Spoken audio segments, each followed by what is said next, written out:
Assalamualaikum warahmatullahi wabarakatuh. Waalaikumsalam warahmatullahi wabarakatuh. Selamat berjumpa lagi dalam channel Tim TNI Nusantara. Dalam kesempatan kali ini, saya akan menanyakan kepada Ki Ageng Maksudi, apa akibat orang yang mengamalkan amalan yang tidak bersanad kepada baginda Rasulullah dalam kehidupan sehari-hari? Mohon penjelasannya dari Ki Ageng Maksudi. Assalamualaikum warahmatullahi wabarakatuh. Waalaikumsalam warahmatullahi wabarakatuh. Ini memang banyak yang kita tidak menyadari. Amalan-amalan itu memang saya akui banyak, termasuk Asmaul Husna, ayat-ayat Al-Quran itu juga banyak. Tapi kalau ayatnya Asmaul Husna itu saya yakin itu benar dari Allah SWT dan bersanad pada Rasulullah, itu saya benar. Kalau yang tidak bersanad amalannya itu saya tidak menyalahkan. Yang tidak bersanad ini adalah saat pengisian dalam diri seorang santri maupun murid itu yang tidak sesuai dengan ketauhidan Rasulullah. Yang ini yang menjadi masalah besar. Jadi saat pembaiatan maupun pengesahan menjadi anggota atau santri, itu yang saya sangat kasihan orang yang belajar tadi itu yang dimasukkan saat pembaiatan itu adalah kodam. Ini yang menjadi masalah besar sekali.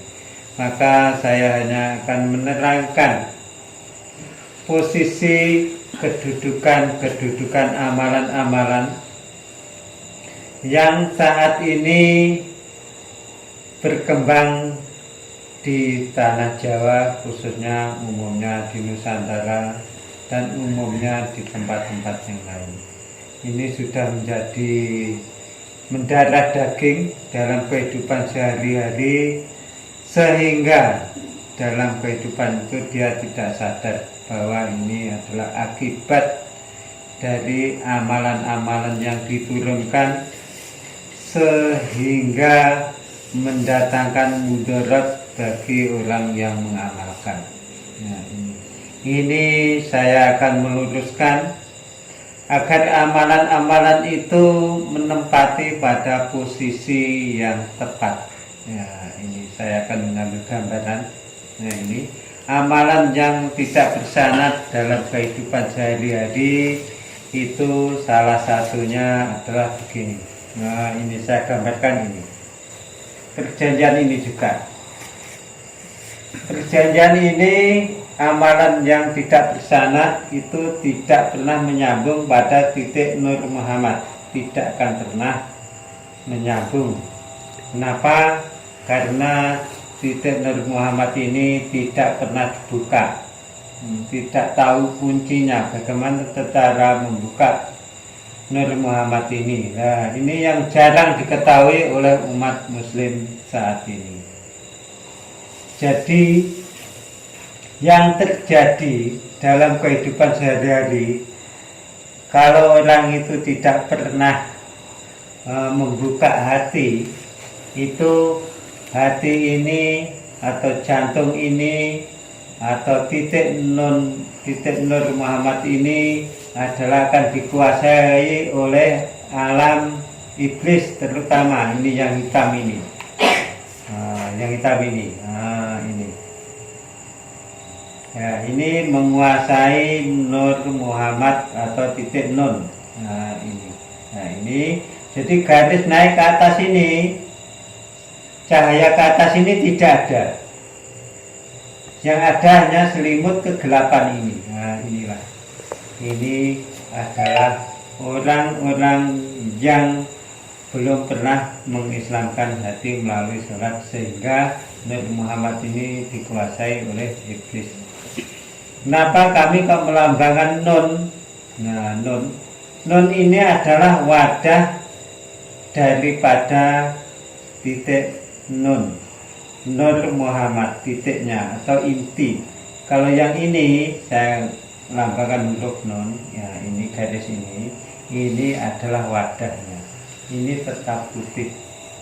Nah, ini tetap putih. Apabila tidak pernah diislamkan, tidak pernah dibuka, maka titik yang wadah ini akan terjadi kegelapan, gelap, semuanya gelap, sehingga hanya yang muncul hanya satu titik aja ini, tapi ini lebih kecil lagi, barat seperti ini titik pun juga lebih kecil. Nah, ini apabila tidak pernah diislamkan, maka Nur Muhammad ini dikuasai oleh golongan iblis. Yang pertama, yang kedua kali golongan jin, amarah. Golongan amarah ini menguasainya. Lepas itu golongan setan, seperti ini. Nah, ini kuning, ini menguasai, sehingga titik ini dikuasai oleh golongan setan. Yang terakhir adalah golongan siluman warna hijau, ini akan menguasai. Nah, jadi saya pastikan orang yang mengamalkan ayat-ayat Al-Quran maupun Asmaul Husna maupun Hizib apa saja yang tidak bersanad, itu dia akan masuk ke ranah ini, masuk ranah iblis, alam jin, alam setan, lalu masuk ke alam siluman. Nah, ini sama-sama bisa menunjukkan makrifat alam 4 elemen tadi. Jadi jangan kalian langsung, oh saya sudah makrifatullah, saya sudah kasab, saya sudah mencapai kesempurnaan, sudah berjumpa pada Allah. Nah, ini adalah salah satu kesombongan yang tidak disadari. Karena apa? Semua alam itu ada prosesnya, ada petunjuknya, ada buktinya, ada pengalaman-pengalaman yang harus dilalui. Dengan perjalanan bukti, sehingga dalam kehidupan sehari-hari itu kita bisa mempercayai. Kenapa? Ada bukti. Kalau kita mengamalkan tidak ada bukti, nah ini yang menjadi masalah besar. Maka akan terjadinya adalah amalan kalian akan masuk ke ranah 4 elemen ini.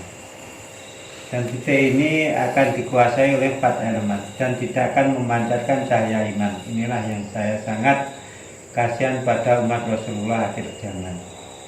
Jadi kalau sudah Nur Muhammad dikuasai oleh 4 elemen, maka yang muncul apa?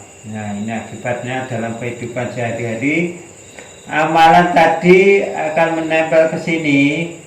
4 elemen ini akan mengakibatkan hatinya panas pertama, kedua kali pikiran tidak tenang, yang ketiga kali dalam kehidupan sehari-hari kalau terlalu banyak mengamalkan, otaknya tidak akan mampu menampung amalan, sehingga yang terjadi stres.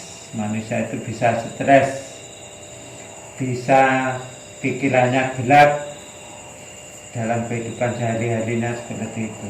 Maka dari itu kami tim Dai Nusantara akan menerangkan sedetail-detailnya agar umat Rasulullah akhir zaman itu paham dan memahami mana amalan posisi yang harus diletakkan, mana letak amalan-amalan yang sebenarnya yang harus sesuai dengan tauhidnya Rasulullah atau tauhid kiai atau guru yang menurunkan ilmu.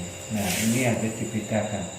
Kalau kita mengikuti ilmunya guru yang tidak bersanad, itu saya pastikan dalam kehidupan rumah tangga, kehidupan sehari-hari itu sulit untuk mencapai ketenangan jiwa. Itu sangat sulit. Itu sering saya jumpai di mana-mana. Sering. Yang terjadi adalah hawa nafsu amanah, satu. Nafsu duniawi tentang selalu ingin kaya, ingin ini itu. Nah, itu. Lepas itu yang ketiga kali hanyalah makrifat ke alam 4 elemen tadi. Makrifatnya pasti masuk ke ranah itu. Sehingga semua hawa nafsu tidak bisa terkendali dalam kehidupan sehari-hari, sehingga terjadi dalam rumah tangga, dalam keluarga selalu mencerminkan hawa-hawa yang panas, hawa-hawa yang tidak tenteram, hawa-hawa yang selalu menimbulkan permusuhan, perkelahian dalam rumah tangga, sehingga terjadilah keluarga yang selalu menimbulkan huru-hara atau kesusahan dalam sehari-hari, sehingga tidak pernah nyaman dalam keluarga maupun dalam lingkungan. Ini adalah amalan-amalan yang tidak bersanad pada tauhidnya Rasulullah. Maka dari itu, siapapun kalian, apapun kalian, marilah kita bersatu untuk menuju tauhidnya Rasulullah. Amalan-amalan yang bersanad pada Rasulullah, insya Allah kita akan dibimbing pada jalan yang benar, jalan yang diridhai Allah, jalan yang membawa jiwa-jiwa suci, jiwa-jiwa tenang, sehingga kita bisa mencapai keluarga yang sakinah, mawaddah, warahmah. Sekian dari kami. Wassalamualaikum warahmatullahi wabarakatuh. Waalaikumsalam warahmatullahi wabarakatuh. Jaya Dai Nusantara. Jaya, jaya, jaya.